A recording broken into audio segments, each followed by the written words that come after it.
Audio 2। पुस्तक का नाम सर्वतोमुखी उन्नति। उन्नति के लिए आकांक्षा कीजिए।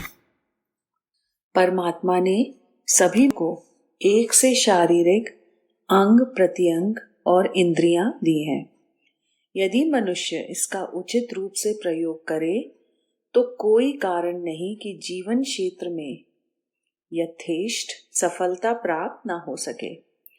मनुष्य जिस प्रकार की इच्छा और आकांक्षा करता है वैसी ही परिस्थितियां उसके निकट एकत्रित होने लगती हैं। आकांक्षा एक प्रकार की चुंबक शक्ति है जिसके आकर्षण से अनुकूल परिस्थितियां खिंची चली आती हैं। जहां गड्ढा होता है वहां चारों ओर से वर्षा का पानी सिमट आता है और वह गड्ढा भर जाता है, किंतु जहां ऊंचा टीला होता है वहां भारी वर्षा होने पर भी पानी नहीं ठहरता। आकांक्षा एक प्रकार का गड्ढा है जहां सब ओर से अनुकूल स्थितियां खिंच खिंच कर एकत्रित होने लगती हैं। जहां इच्छा नहीं वहां कितने ही अनुकूल साधन मौजूद हो पर कोई महत्वपूर्ण सफलता प्राप्त नहीं होती। देखा गया है कि अमीरों के लड़के अक्सर नालायक निकलते हैं और गरीबों के लड़के बड़ी बड़ी उन्नतियां कर जाते हैं। संसार के इतिहास को पलट जाइए, अधिकांश महापुरुष गरीबों के घर में पैदा हुए व्यक्ति ही मिलेंगे। कारण यह कि ऐशो आराम की काफी सामग्री सुगमता पूर्वक मिल जाने के कारण उनकी रुचि सुख उपभोग में लग जाती है। किसी दशा में महत्वपूर्ण सफलता प्राप्त करने की तीव्र अभिलाषा उन्हें नहीं होती। अभिलाषा के बिना पौरुष जागृत नहीं होता और पुरुषार्थ के बिना कोई महत्वपूर्ण सफलता कठिन है। गरीबों के लड़के अभावग्रस्त स्थिति में पैदा होते हैं। अपनी हीनता और दूसरों की उन्नति देखकर अंतःकरण में एक आघात लगता है। इस आघात के कारण उनमें एक हलचल बेचैनी उत्पन्न होती है। उस बेचैनी को शांत करने के लिए वे उन्नत अवस्था में पहुंचने की आकांक्षा करते हैं। यह आकांक्षा ही उस मार्ग पर ले दौड़ती है जिस पर चलते हुए महत्वपूर्ण सफलताएं प्राप्त हुआ करती हैं। उपरोक्त पंक्तियों में हमारा अभिप्राय गरीबी या अमीरी के साथ उन्नति या जीवन की असफलता का संबंध जोड़ने का नहीं है। हमारा अभिप्राय केवल यह बताने का है कि जहां जिस वातावरण में इच्छा की आकांक्षा की कमी रहेगी वहां विभूतियां प्राप्त ना हो सकेंगी। जहां इच्छा होगी अभिरुचि होगी वहां पैसे का साधनों का सहयोग का अभाव भले ही हो पर धीरे धीरे अनुकूल वातावरण उत्पन्न हो जाएगा और गौरवास्पद सिद्धि मिलकर रहेगी। यदि संपन्न घर के व्यक्ति को किसी बात की उत्कट अभिलाषा हो तब तो सोना और सुगंध का सहयोग ही समझिए। गरीबों को उन्नति के लिए जिन साधनों को जुटाने में पर्याप्त परिश्रम करना पड़ता है वे तो उन्हें अनायास ही प्राप्त हुए होते हैं। इसलिए उनके लिए तो आगे बढ़ने में और भी अधिक आसानी होनी चाहिए। मन में जो इच्छा प्रधान रूप से काम करती है उसे पूरा करने के लिए शरीर की समस्त शक्तियां काम करने लगती हैं। निर्णय शक्ति, निरीक्षण शक्ति, अन्वेषण शक्ति, आकर्षण शक्ति, चिंतन शक्ति, कल्पना शक्ति आदि मस्तिष्क की अनेकों शक्तियां उसी दिशा में अपना प्रयत्न आरंभ कर देती हैं। यह शक्तियां जब तक सुप्त अवस्था में पड़ी होती हैं या विभिन्न दिशाओं में बिखरी रहती हैं तब मनुष्य की स्थिति अस्त व्यस्त एवं नगण्य होती है। परंतु जब शक्तियां एक ही दिशा में कार्य करना प्रारंभ कर देती हैं तो एक जीवित चुंबकत्व तैयार हो जाता है। जैसे चुंबक पत्थर को कूड़े कचरे में भी फिराया जाए तो धातुओं के जो टुकड़े इधर उधर बिखर रहे होंगे वे सब उससे चिपक जाएंगे। इस प्रकार विशिष्ट आकांक्षाएं मन में धारण किए हुए व्यक्ति अपनी आकर्षण शक्ति से उन सब तत्वों को ढूंढता और प्राप्त करता रहता है जो लघु कणों के रूप में जहां तहां बिखरे पड़े होते हैं। जब किसी बात की तीव्र इच्छा होती है तो उसे पूर्ण करने के लिए साधनों की तलाश आरंभ होती है। निदान कोई ना कोई उपाय निकल ही आते हैं। आवश्यकता आविष्कार की जननी है। जहाँ चाह होती है वहाँ राह निकल आती है। अभीष्ट वस्तु की प्राप्ति के लिए लोग आकाश पर राह बना लेते हैं, अथाह समुद्र में डुबकी लगाकर उसकी तली में रखे हुए मोती ढूंढ लाते हैं, रेत के जरों को ढूंढकर सोने चांदी की खाने मालूम करते हैं, कोयले के पर्वतों को तोड़कर हीरों का पता लगाते हैं। तलाश वास्तव में बड़ी प्रेरक शक्ति है। मनुष्य ने एवरेस्ट की चोटी, समुद्र की तली, ध्रुव प्रदेशों की भूमि और आकाश की दुर्गमता पार कर ली है। प्रकृति के गर्भ में छिपे हुए अनेकों रहस्यों को ढूंढकर एक से एक अद्भुत आविष्कार किए हैं। इच्छा से प्रेरित होकर जब मनुष्य अभीष्ट सिद्धि के पथ पर दृढ़ता पूर्वक अग्रसर होता है, तब वह एक शक्तिशाली भीमकाय युद्ध टैंक का रूप धारण कर लेता है। खाई खंदकों को पार करता हुआ, रास्ते के पेड़ पौधों को, बाधाओं को तोड़ता मरोड़ता हुआ अभीष्ट लक्ष्य की ओर द्रुत गति से बढ़ता जाता है। जीवन को ऊंचा उठाने के इच्छुकों के लिए सबसे प्रथम मार्ग यह है कि अपनी आकांक्षा को जागृत करें। अन्य मनसकता, उदासीनता और मुर्दा दिली को छोड़कर अपने मन क्षेत्र को सतेज करें। आप विचार कीजिए कि आपके जीवन में किन वस्तुओं का अभाव है। उस अभाव के कारण आपको क्या क्या कष्ट सहने पड़ते हैं। आपको किन वस्तुओं की आवश्यकता है। उन वस्तुओं के उपलब्ध होने पर आप कितने संतोष, सुखद और आनंद का रस स्वादन कर सकते हैं। इन चारों प्रश्नों पर बार बार विचार कीजिए और जिन पदार्थों की आवश्यकता अनुभव करें, उन्हें प्राप्त करने के लिए तीव्र इच्छा कीजिए। आपकी इच्छा प्रेरक इच्छा होनी चाहिए।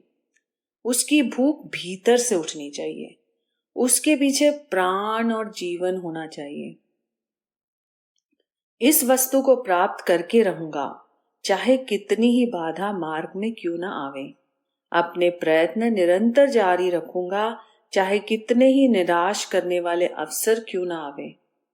इस प्रकार के संकल्प ही मन में गहरी सुदृढ़ स्थापना होनी चाहिए।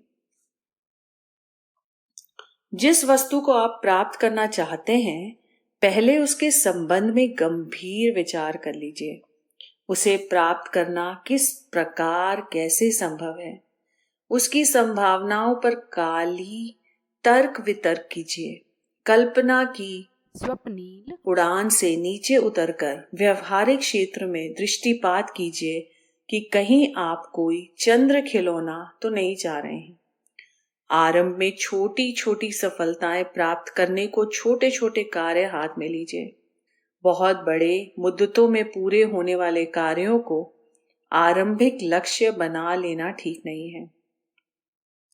अंतिम लक्ष्य बहुत बड़ा हो सकता है, पर आरंभिक सफलता के लिए छोटे छोटे विराम रखने चाहिए। जैसे आप धुरंधर विद्वान बनना चाहते हैं, तो पहले अमुक छोटी परीक्षा पास करने का लक्ष्य स्थिर करिए।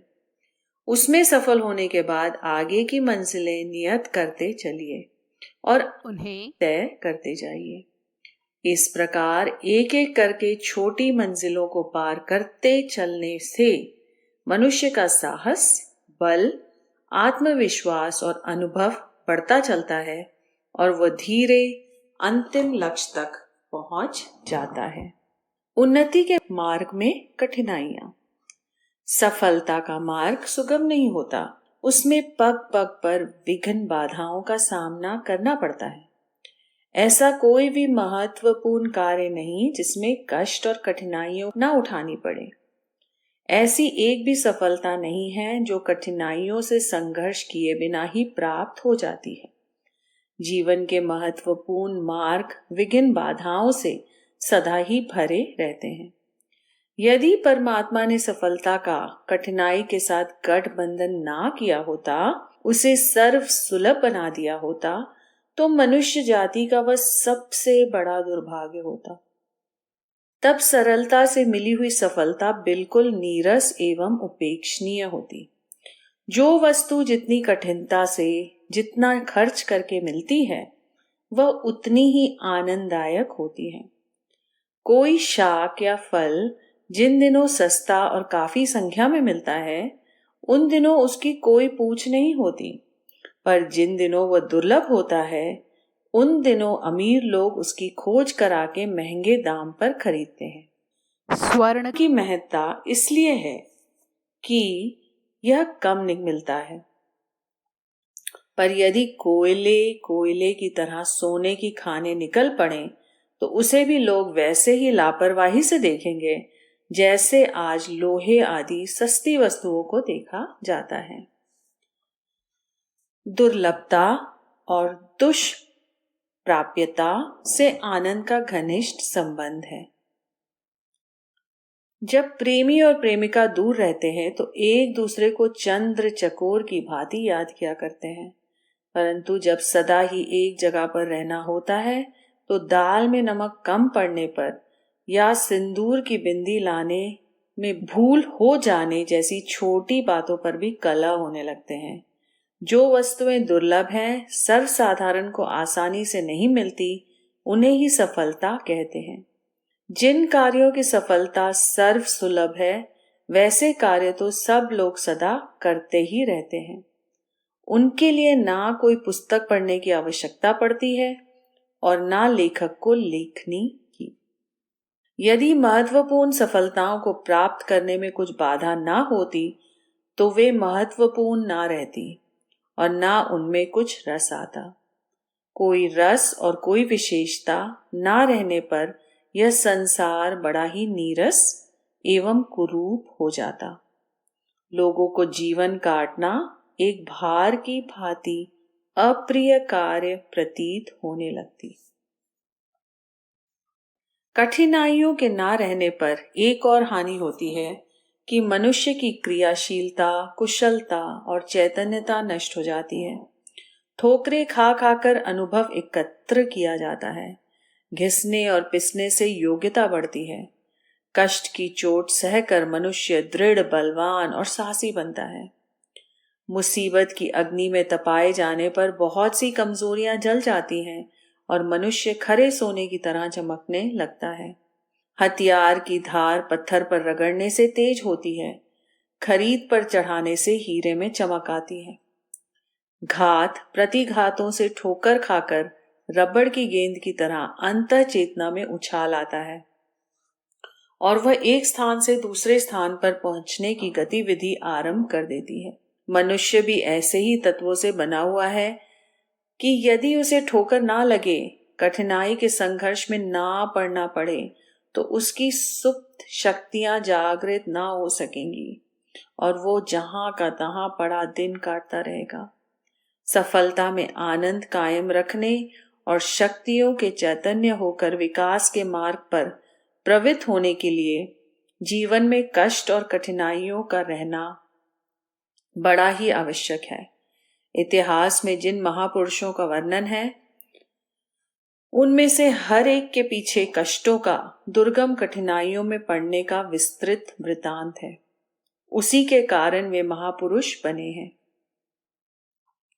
यदि ईसा मसीह के जीवन में से उनकी तपश्चर्या और क्रूस पर चढ़ना, इन दो बातों को निकाल दिया जावे, तो वह एक साधारण धर्मोपदेशक मात्र रह जाएंगे।